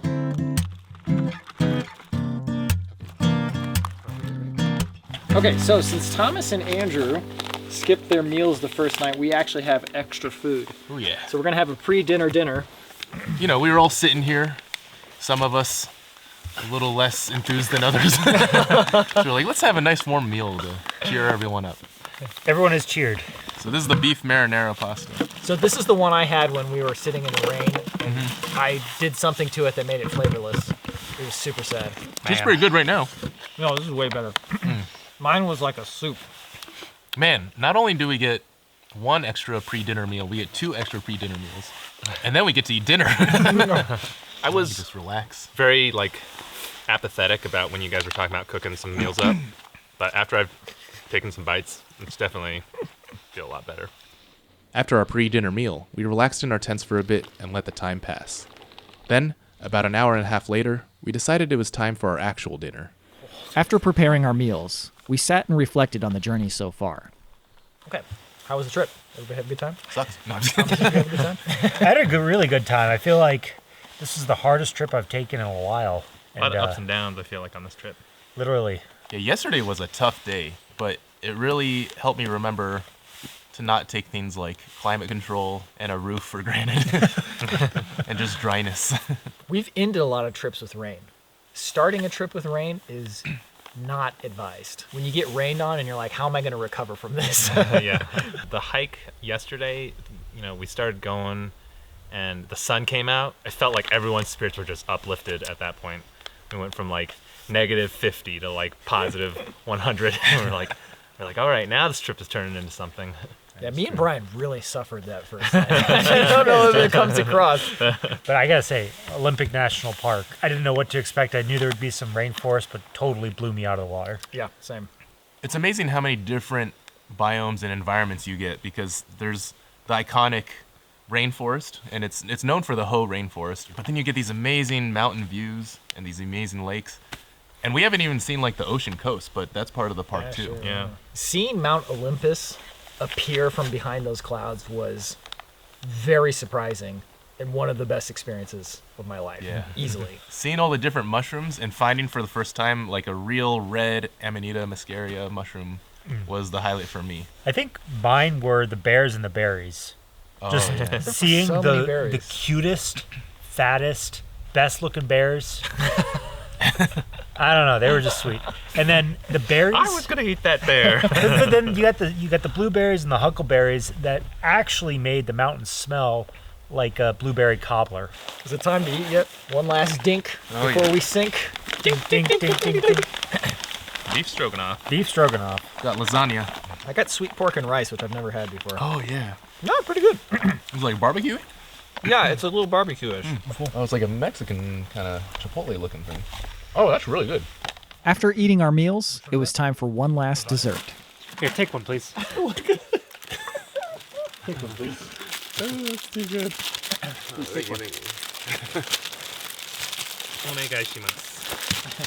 To dry nights. Ding, ding, ding, ding, ding, ding, ding, ding. And a successful trip. This needs to be a tradition. Here. Wow, these are just so much better than the regular ones. They are. Yeah. They feel like they're over so soon. Yeah, this is like dessert. Substantial. This video not sponsored by Rice Krispies. We were full from dinner, and as evening set in, we retreated to the warmth and comfort of our tents. You ready to sleep and just lie here for Another 12 hours. 12 hours? What time is it? 6:49? Wow. It's actually quite warm already. Right now, yeah. It's supposed to get pretty cold. Yeah. I'm going to keep these off for now so I don't get too used to the warmth. Yeah. Well, Good night. good night.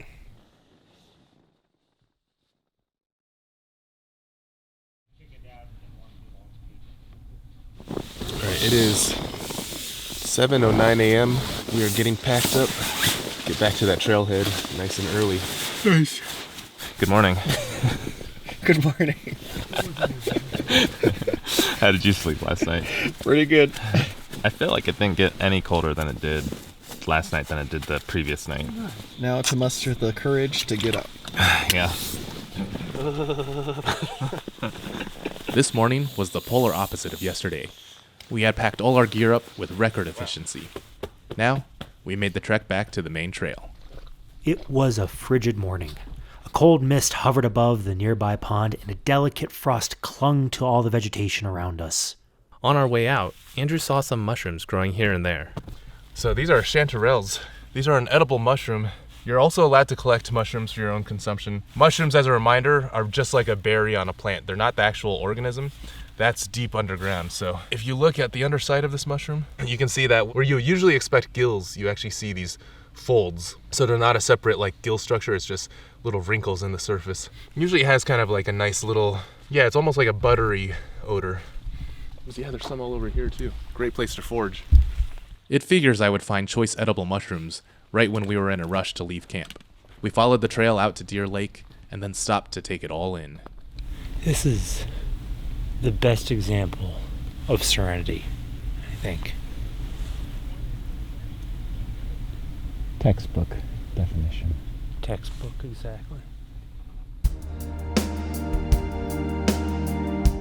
The quiet, crisp morning air, the ethereal fog hanging above the lake, and the natural beauty felt so exotic and familiar at the same time.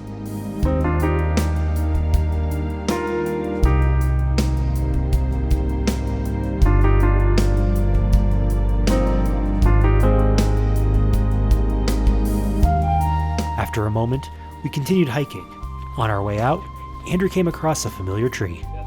This is another common alpine tree called alder. I believe this is Sitka alder. One of the key characteristics of this is it has these pine cone looking things on it. Now it's obviously not a pine tree or a conifer, but its flowers do resemble the cones of the pine. And sometimes these are actually grown ornamentally in the east as well, but you'll see these all throughout mountain areas in the west as well as in the northeast of the US. Now, we took one last look at the lake. Goodbye, Deer Lake. The trail now led into the woods, where an impressive cascade of water spilled into a deep gulch.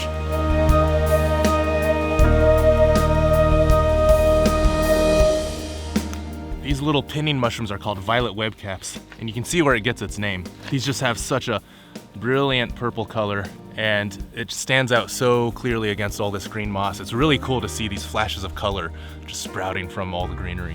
It's one thing I love about this rainforest environment. There's so many cool little mushrooms. It sparks the part in your brain where you're like looking for Easter eggs as a kid.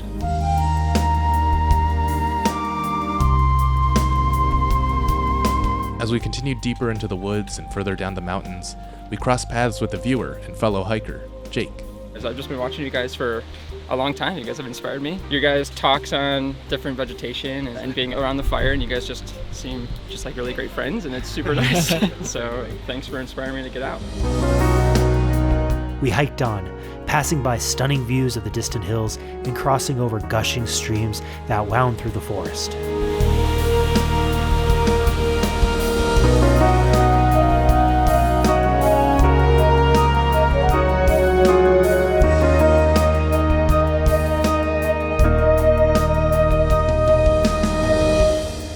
Our journey at Olympic had been one of unparalleled beauty and variety.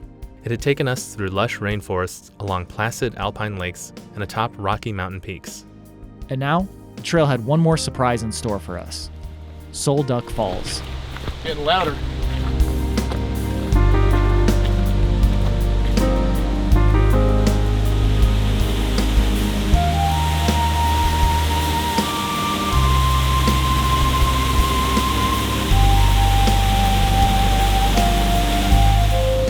I thought it was just a little cascade, but then you look over the edge. Holy cow. That's intimidating. Yeah, just a huge chasm.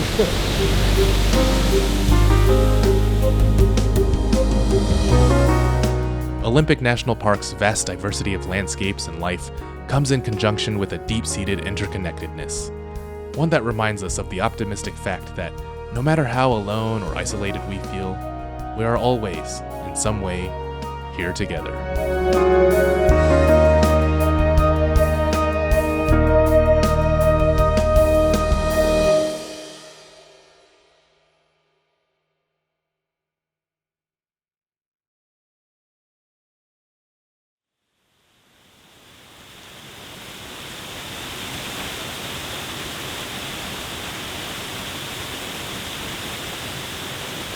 I thought like that was the falls, and then I went over the bridge and I saw this. It looks really cool how it just kind of comes over the side. Like I have never seen another waterfall like this before. Very unique. Yeah.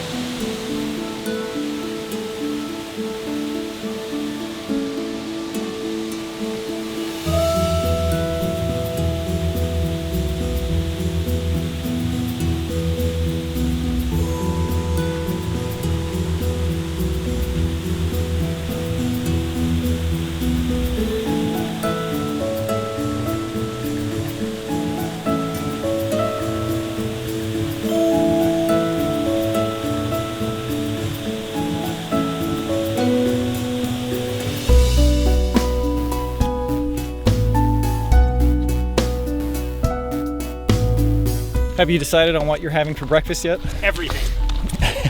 The menu is going to be given, and I'm going to say, this is great, thank you.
That's basically just cake. That's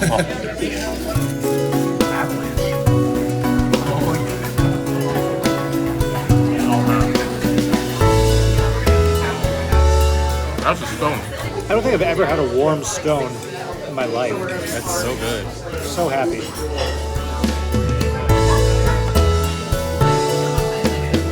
Better believe I'm gonna fork and knife this. Oh yeah.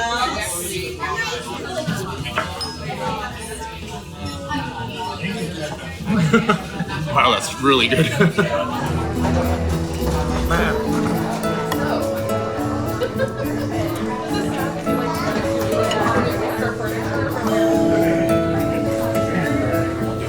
An explosion of flavor. Oh my god. This is a big I'm glad that we got salmon. I was really feeling the need for some seafood. It hits all the right spots. That is a massive. I know. Could Try not these potatoes yet? Yeah, they're great. Could not be happier.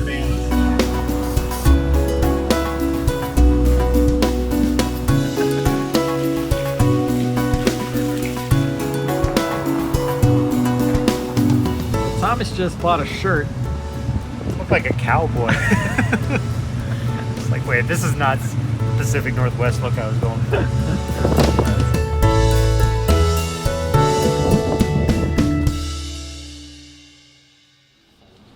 It's a beautiful town, delicious breakfast, lovely weather. Port Angeles, highly recommended. Yeah. Yeah. Fun stores, great sea breeze. Yeah. Good bathrooms. More food than you could ever need to eat.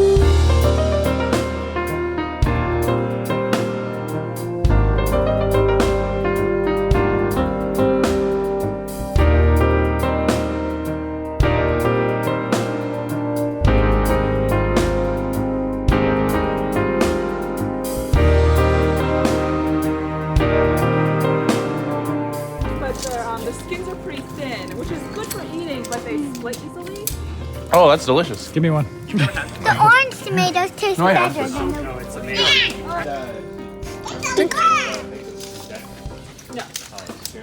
No, That's a real tomato flavor, man. That is really good.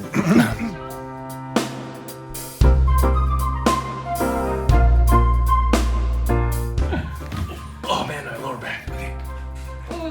Oh, you're doing in very 6. Oh no, not your like knuckle.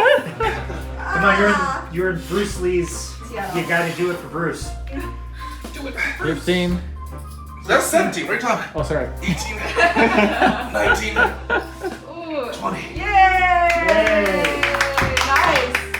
Thomas, give me 5. You could do 5. I'm not gonna do it. easily have done 4. 1, What is this? 2, No dishonor to your family. 3, 4, 5. Oh!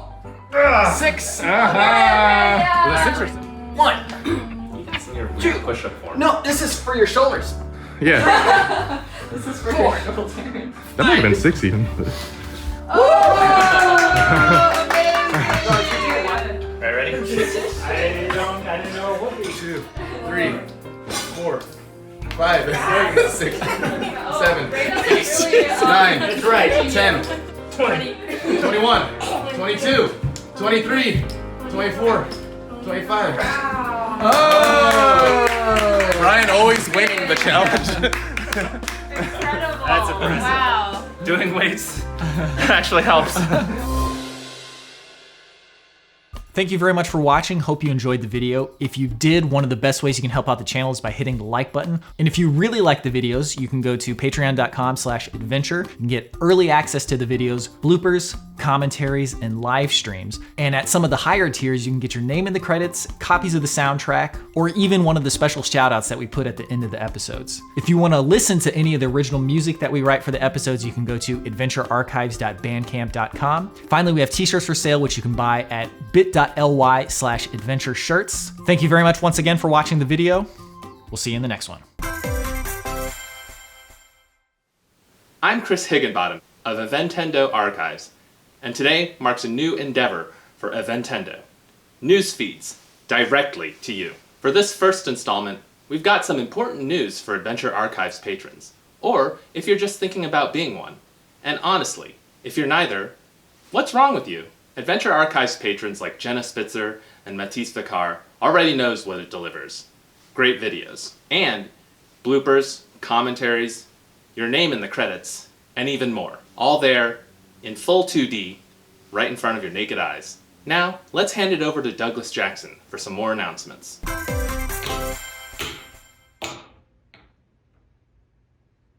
Oh, hello everyone. Looks like you caught me playing with my toys.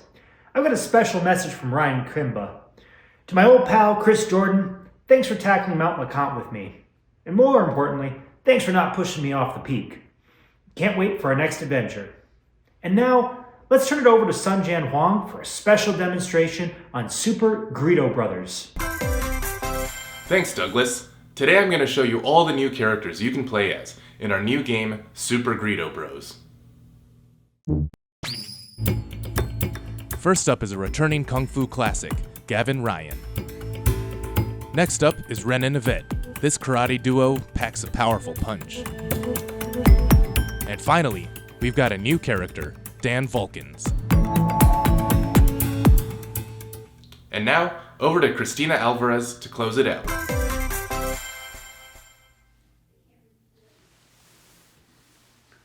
We hope you've enjoyed this look at Adventendo Archives directly to you. Please have a look at this picture from Sue and Tan.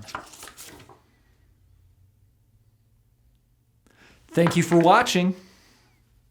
I'm about to close, friendo. Is there anything quick I can rustle you up? One human alcohol beer, please. Coming right up. One human alcohol beer it is. So what blows you into town, stranger? Oh, just passing through. Judging by that look on your face, I can tell there's something on your mind. Well, I suppose I can trust you. After all, you are just a regular human bartender. I'm searching for Jasper Caps, a slippery snake more vile than the most vile villain. A pestilence masquerading as a man. The most cowardly vermin. All right, I get your point, stranger. Sounds like a regular wacko. A real son of a gun. I'll keep my peepers peeled for that guy. Okay, thank you for your time. But if you see anyone who seems off, give me a call. Okay, nice to meet you, Mary Sinkavage. How did you know my name? It's printed on your card, very clearly. Oh, good night. San Juan 1's HQ is this fantastic nightclub called the Sassy Cat Club in Manhattan. He took this hat from me in New York City. I was doing the bloody disco with James Rokitsky 100 years before any other sucker. I don't know, maybe, Murray. You say you're from Tucson, but you talk all fancy and Europe-like. This is the way we talk in Tucson, Arizona. Joey and Mello, would you be quiet? I'm doing a piece to camera. Ah, good evening, sir. Can I interest you in a meal? A succulent Chinese meal? All right, here's your small fries and your small drink. You know, I'd like to pay for the guy's meal behind me too. You know, just pay it forward. Oh, well, that's really nice of you. Yeah, I mean, maybe it'll catch on. All right, well, you have a nice day, sir.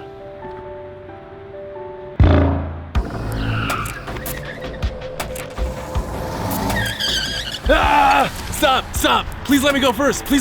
I'm doing something. 55 Celtic Gidriatuses, 55 Bryan and Aussie Yamagatas, 55 Bryan and Sarah Katsunes, and 55 Great Lakes Watercrafts.com. Have you ever found yourself in High Point, Indiana, and not feeling safe? Well, come on down to David and Jennifer Dickerson's Brazilian Jiu-Jitsu. I teach you high kick, and low punch. Like an ultimate fighting pro. You will learn techniques like the high kick developed by Leon Lin. Take on multiple enemies using techniques like the low punch developed by Lu Lin. David and Jennifer Dickerson's Brazilian Jiu-Jitsu at the High Point Mini Mall, just east of the Pizza Barn, 2 doors down from Tim, Nikki, Liam, Serenity, and Chewy's. Tackle and grapple!